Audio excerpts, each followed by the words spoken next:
Have you ever thought about what makes you, well, you? A lot of it comes down to something we almost never see, something that's all around us, kind of like the air we breathe.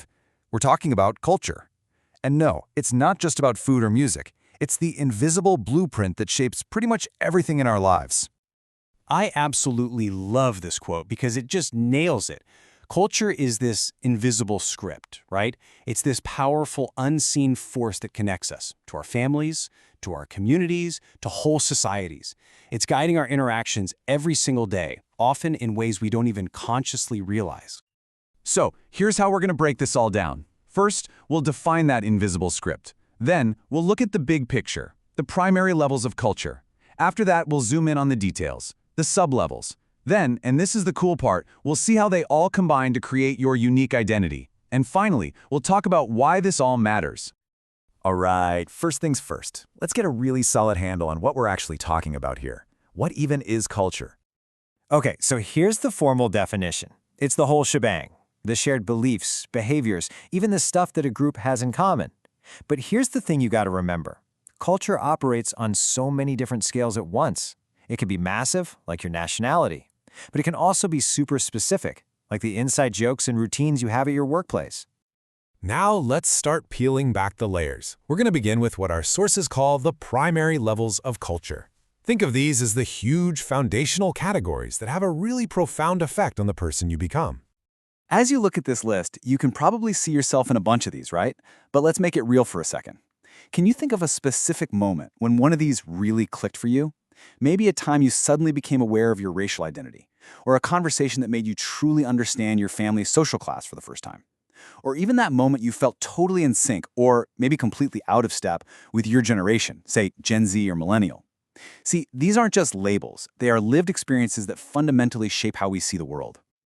So if the primary levels are the broad strokes, the sub-levels are where we get into all the juicy details. These are the specific ingredients that make every cultural group so unique and vibrant.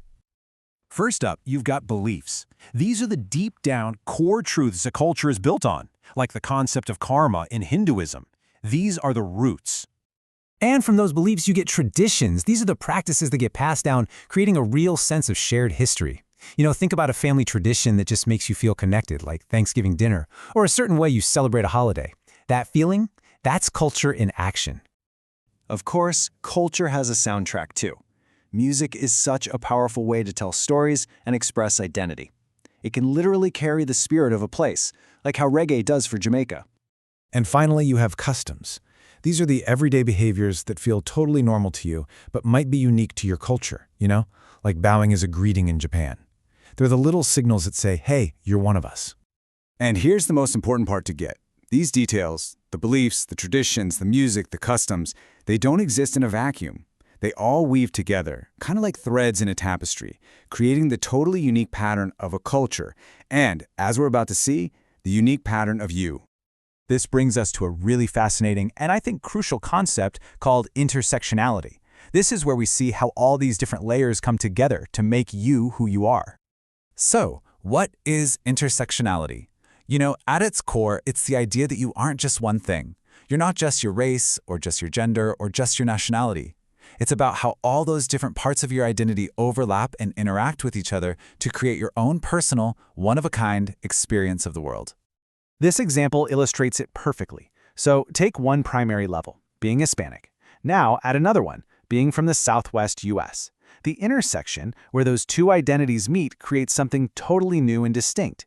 In this case, amazing food traditions like Tex-Mex.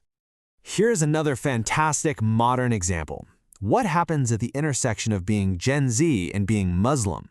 Well, it might lead to brand new cultural expressions, like using social media apps to connect with friends and share experiences during Ramadan. It's a perfect example of blending ancient traditions with modern tech, and it shows that culture is alive. It's always evolving. Okay, so we've peeled back all these layers of culture. But so what? Why does understanding all this actually matter in our real day-to-day lives? Let's talk about why this is so important. I want you to just imagine a classroom for a second. You might have a student from a culture where respecting authority is the most important thing, so they're probably going to listen quietly.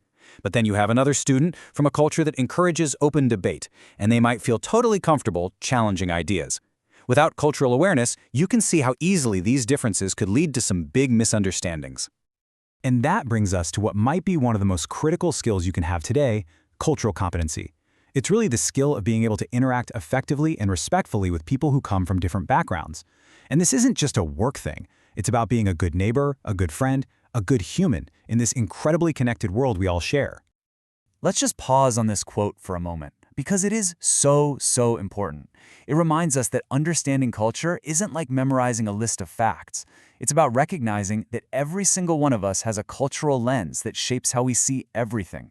The same exact action, like making direct eye contact, could be seen as confidence in one culture, but as a sign of disrespect in another.